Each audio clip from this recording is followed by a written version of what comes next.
Hey, I didn't see you there. Well, welcome to the aquatics facility here at Concordia University. My name's Alex. I practically live here. I'm gonna show you guys around and tell you about some of the work we do here.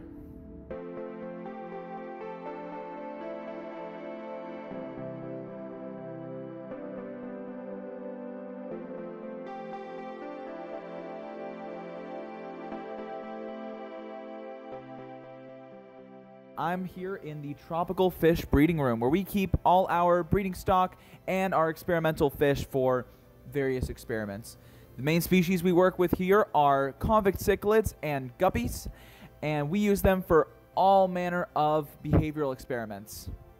These fish are not from this latitude. As I said, these are tropical fish, so we keep them between 25 and 26 degrees at all times, and that doesn't change with the seasons like it would up here.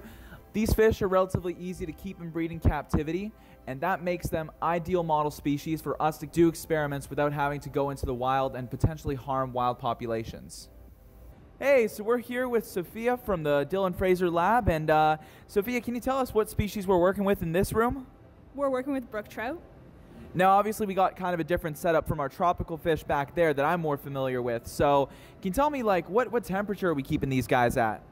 These guys are at 6 degrees. 6 degrees, that's insane. They're able to live and function at that temperature? Yep, that's what makes them happy. Well, clearly, as you can see, it's definitely really different to take care of a cold water fish compared to our tropical fish back there. That's just part of keeping fish in captivity, is replicating those conditions that allow them to thrive.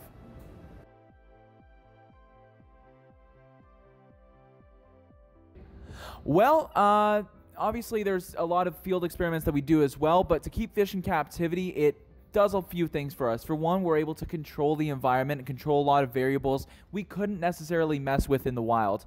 Also, if you were to keep sourcing some of these ideal study species from the wild, it could put a strain on the populations, and that's not something we want to do. Well, I'm glad you said it was exciting, because I'm very excited about it. So the way you can learn more is we'll put some links in the description, and you can go and check out some of the amazing papers that are being put out using fish in this facility to learn all kinds of cool things from a lot of different fields.